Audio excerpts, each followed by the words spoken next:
Employment bond क्या होता है? सुप्रीम कोर्ट का ये फैसला हर एम्प्लॉय को जानना चाहिए। सोचो, अगर आपने एक सरकारी बैंक ज्वाइन किया है और फिर एक अच्छी अपॉर्चुनिटी को देखते हुए किसी दूसरे कंपनी में स्विच कर जाते हो और तभी आपको 2 लाख रुपए का एक नोटिस आता है, तब आप सोचोगे कि एम्प्लॉयमेंट बॉन्ड क्या होता है। सुप्रीम कोर्ट का ये फैसला आज हर एम्प्लॉय को जानना चाहिए। कुछ ऐसा ही हुआ प्रशांत बी नन्नावरे के साथ, जो कि पहले विजया बैंक में कार्यरत थे। 1999 में he joined Vijaya Bank. Later on, he got promoted also.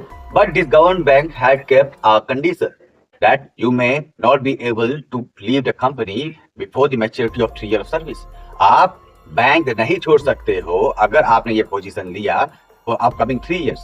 लेकिन तभी उनको एक अच्छा ऑफर मिला और उन्होंने छोड़ दिया।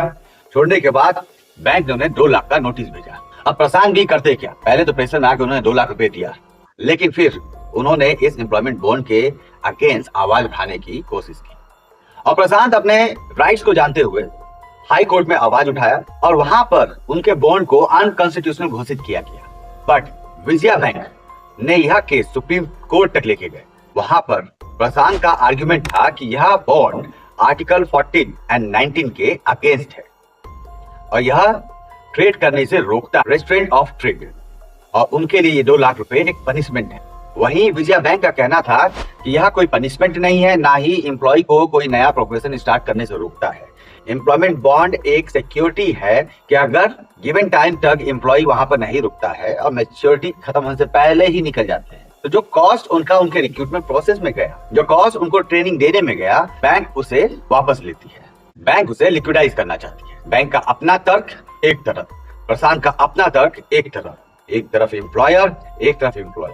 लेकिन सुप्रीम कोर्ट न्याय की दृष्टि से अपना डिसीजन लेता है। सुप्रीम कोर्ट ने इस पूरे केस में बतलाया इस तरह का एम्प्लॉयमेंट बॉन्ड जो कि पनिशमेंट के पॉइंट ऑफ व्यू से नहीं बनाया जाता है, उसे वैलिड माना जाए। सरकारी बैंक अच्छा खासा खर्चा करने के बाद रिक्रूटमेंट के थ्रू एक एम्प्लॉय को हायर करती है in comparison to private bank.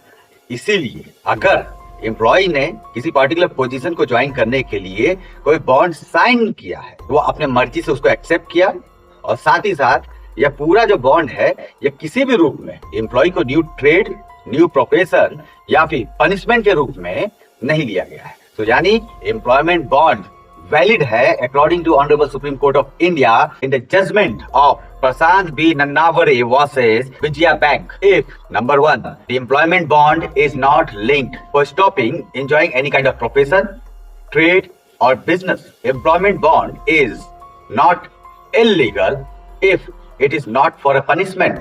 Employment bond is legal if it demands the actual cost that an employer pays due to immaturity of the tenure for which the employee had signed. यानी कि आपने अगर sign किया 2 साल, 3 साल, 4 साल के लिए कोई बॉन्ड और उससे पहले आप छोड़ के गए तो पैसा देना पड़ेगा। इधर आइए, वो सब्सक्राइब बटन दिख रहा है, दबा लो। आपको अगर इस तरह के कानूनी किस्से कहानियों में इंटरेस्ट है तो मैं राहुल कुमार कंप्लायंस मॉन्क के थ्रू आपको बतलाऊंगा। चलिए फिर मिलते हैं। जय हिंद, जय भारत।